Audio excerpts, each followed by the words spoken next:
kabarnya? Semoga semua sehat ya dengan keluarga. Alhamdulillah senang bisa menyapa teman-teman di vlog pertama saya ini yang simple lah. Di sini mungkin saya akan cerita soal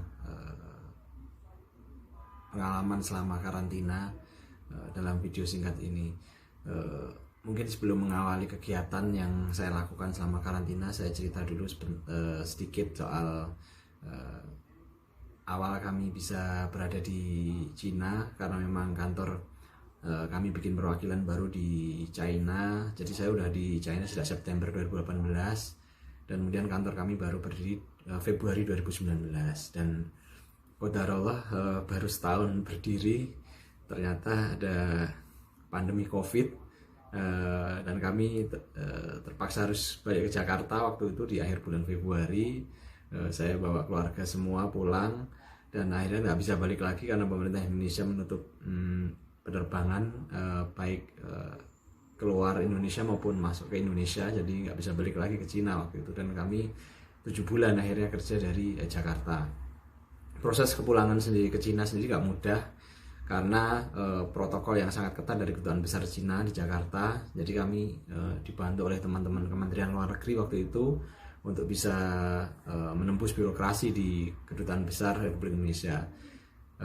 Perlu teman-teman ketahui bahwasanya paspor yang saya pakai untuk kerja di China adalah paspor hijau, karena pemerintah Cina tidak memberikan izin untuk paspor biru atau servis paspor untuk long term jobs, apalagi kami bukan bagian dari Kedutaan Besar Republik Indonesia. Artinya kami tidak berkantor di Kedutaan Besar Republik Indonesia dan bukan bagian dari diplomatik Kementerian Luar Negeri. Jadi walaupun perwakilan pemerintah, tetap equal treatment dengan warga negara lain yang bekerja bukan di sektor pemerintahan. Proses kembalinya sendiri sangat rumit ya, karena kami harus swab test 3 hari sebelum keberangkatan di Jakarta di rumah sakit yang ditunjuk oleh Kedutaan Besar Cina, nggak bisa di rumah sakit sembarangan. Hasil tes saya ingat tesnya itu hari Senin, kemudian hasil tesnya keluar itu hari Selasa. Rabu itu hasil dari Kedutaan Besar approve bahwasanya tesnya oke, sudah negatif, dan saya berangkat. Kemudian kami berangkat lewat Jakarta Cengkareng pakai maskapai Garuda Indonesia. Saya ingat waktu itu saya satu-satunya penumpang Indonesia, sementara lainnya adalah warga negara Cina yang ingin kembali ke negaranya. Dan mereka lebih aware daripada saya, karena selama di perjalanan mereka pakai APD lengkap, hazmat, sedangkan saya cuma pakai jaket ini, terus topi, face shield sama masker itu doang. Jadi kayak kelihatan paling beda lah, mereka sangat aware sama COVID, sementara saya santai-santai. Kemudian kami berangkat dari jam 7 malam dari Soekarno-Hatta, kemudian sampai ke Chengdu. Perlu teman-teman ketahui bahwasanya ada kebijakan pemerintah Cina nggak bisa direct flight ke kota tujuan akhir. Karena saya tujuannya ke Beijing, maka saya harus transitnya di kota lain selain Beijing. Akhirnya kami transit di Chengdu untuk dikarantina selama 2 minggu. Dan ini saya udah seminggu di sini,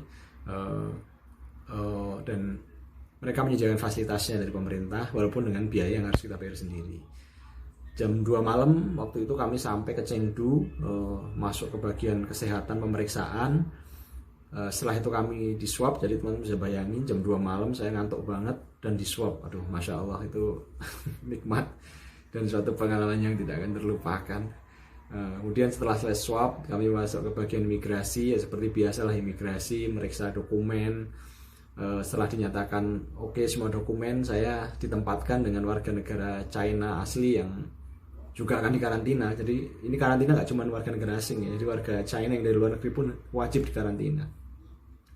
Akhirnya kami nunggu bis khusus, jadi nggak boleh dari bandara itu pesen taksi atau pakai kendaraan pribadi menuju tempat karantina, nggak diperbolehkan. Jadi mereka menyediakan bis khusus dan protokolnya sangat ketat. Itu semua koper tas saya disemprot pakai disinfektan, masuk baju saya akhirnya basah karena disemprot disinfektan sebelum masuk ke tempat karantina.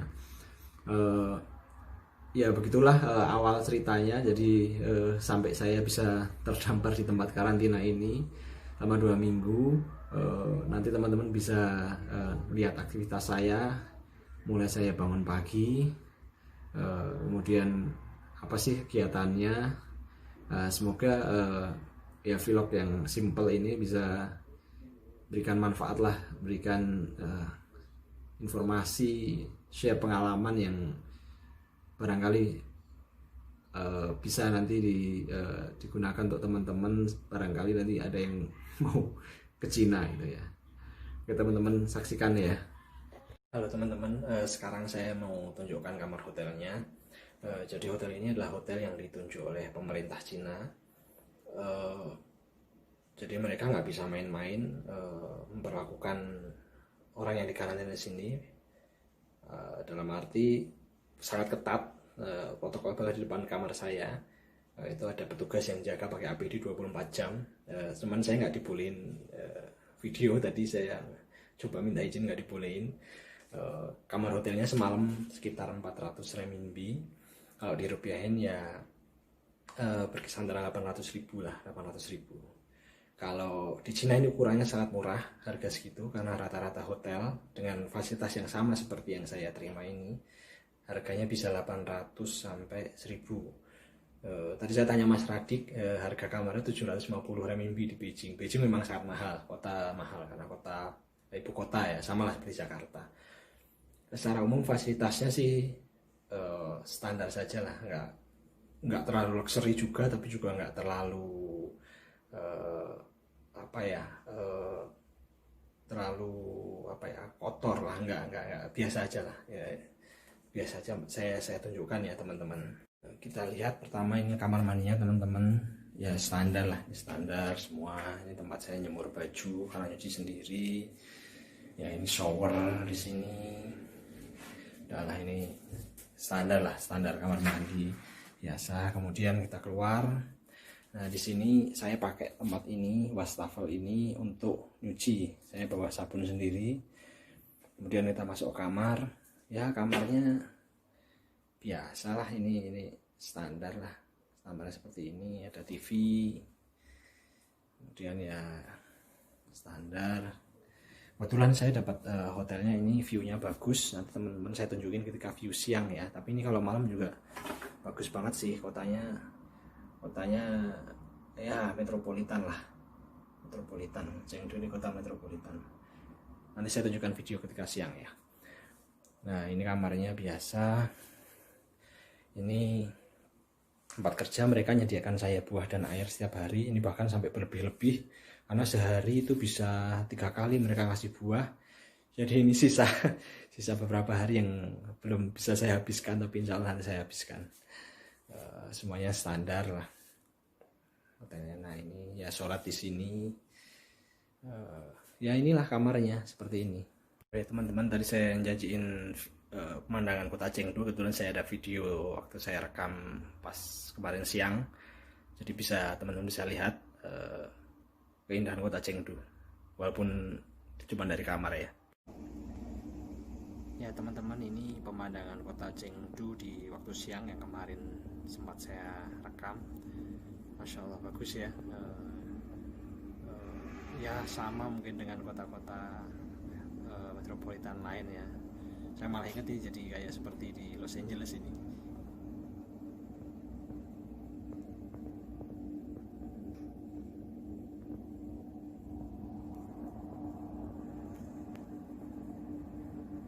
Ya teman-teman, kita mulai ya kegiatan pagi ini. Alhamdulillah saya baru aja bangun. Biasanya saya memang bangun pagi jam 3.30 sampai jam 4. Kemudian waktu subuh, kebetulan ini sudah masuk musim gugur ya di China, jadi waktu subuhnya mundur ke jam 5.30. Waktu di Cina sendiri 1 jam lebih cepat dibandingin di Indonesia. Jadi kalau di Indonesia misalnya jam 4 pagi, ya di sini jam 5 pagi. Selamat pagi buat teman semua. Buat teman-teman yang muslim, jangan lupa sholat subuh. Semoga Allah memberkahi hari ini. Oke teman-teman, saya rasa kalau saya nunjukin aktivitas saya pas kerja nggak asik ya. Jadi saya nggak akan nunjukin aktivitas ketika saya kerja. Mungkin bisa ngeliat video saya olahraga ini aja. Bisa buat mungkin inspirasi lah teman-teman yang mungkin sekarang juga work from home. Jangan lupa olahraga. Dan saya rasa nggak ada alasan lah sekarang untuk nggak bisa olahraga di rumah, karena aplikasi makin lengkap. Teman-teman bisa ngukur jarak pakai HP, atau yang pengguna Garmin bisa hitung jarak juga pakai jam Garmin ya. Jadi saya rasa no excuse untuk saat ini kalau teman-teman tuh untuk nggak olahraga itu saya rasa alasan yang dibuat-buat ya. Jadi tinggal kemauan aja sih kalau teman-teman mau atau enggak sedikit menggerakkan badan supaya tetap fit. Saksikan videonya.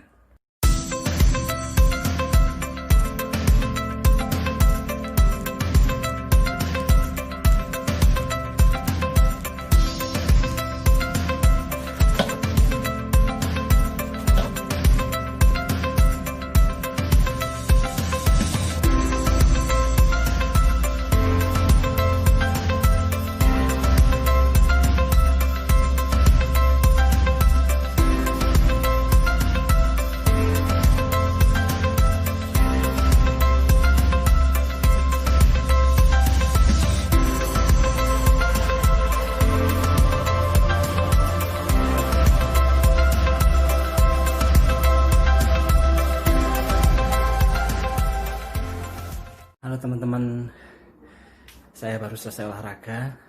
Tadi lari-lari sama sedikit workout. Di luar sudah cukup terang karena sudah mau jam 8. Saya biasa olahraga pagi itu jam 5.45 lah, habis sholat subuh 5.30 dan ritual dan sebagainya. 5.45 saya mulai sampai jam 8 kurang 2 jam saya rasa udah lebih dari cukup lah. Tadi lari dan workout sebentar, habis ini saya nunggu badan kering. Terus mandi, habis itu nunggu sarapan jam 8.30 dikirimkan depan kamar. Kalau teman-teman mau tahu menunya seperti apa orang karantina, tunggu ya. Halo teman-teman, saya habis mandi. Sekarang saya nunggu sarapan. Saya mau itu sarapannya udah datang. Kita lihat ya. Tapi saya mau rendam baju dulu. Mau tahu? Teman-teman, inilah cara nyuci baju pakai wastafel. Saya ingat masa SMA dulu nih, nyuci manual pakai ember ya, kita bareng-bareng. Tapi ya kita nikmatin aja lah semua proses ini. Habis nyuci ini kita ke depan ya, kita lihat menunya apa. Oke teman-teman, kita ambil sarapannya ya.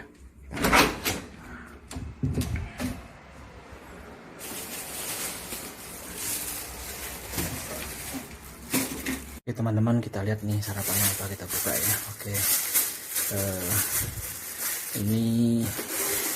Ini dari hari pertama sih menunya alhamdulillah selalu ini gitu ya. Ya kita syukuri lah. Kita buka. Ini. Nah, kita lihat.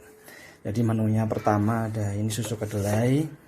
Kemudian ini ada bubur ya, tapi ini jangan salah, ini buburnya tawar, nggak ada rasanya. Kemudian ini pickles ya, ini acar dari timun. Kemudian ini telur, ini ada tomat, sama ini ada namanya buah, ini buah khas Cina, namanya jujube. Rasanya mirip apel, enak. Ya nanti kalau teman-teman ada kesempatan ke Cina bisa coba buah ini. Oke teman-teman, saya makan dulu. Selamat makan buat teman-teman semua. Semoga selalu sehat. Teman-teman, itu tadi video singkat tentang ya aktivitas yang saya lakukan. Ya intinya situ aja sih. Bangun tidur, ya aktivitas seperti biasa lah. Sholat, dapat sarapan dikirim ke kamar. Kemudian kerja, olahraga dulu, olahraga. Biasanya saya 2 jam olahraga. Kemudian baru kerja. Sampai sore lah, kalau memang lagi banyak ya saya kadang lanjut lagi sampai malam, tapi saya nggak pernah tidur di atas jam 10. Saya ngurangin begadang supaya jaga tubuh tetap fit. Semoga vlog singkat ini bisa bermanfaat buat teman-teman. Tetap semangat. Ya memang situasi tidak mudah saat ini, tapi saya selalu melihat sisi positif dari setiap kesulitan. Itu bikin kita makin tough, dan insya Allah ini pasti berlalu lah. Nggak ada kesulitan yang abadi, itu tidak ada. Jadi tetap semangat buat teman-teman semua. Doa saya buat teman-teman semua karir lancar, sehat, keluarganya sakinah mawaddah warahmah, dan tetap jaga silaturahmi di antara kita semua. Wassalamualaikum warahmatullahi wabarakatuh.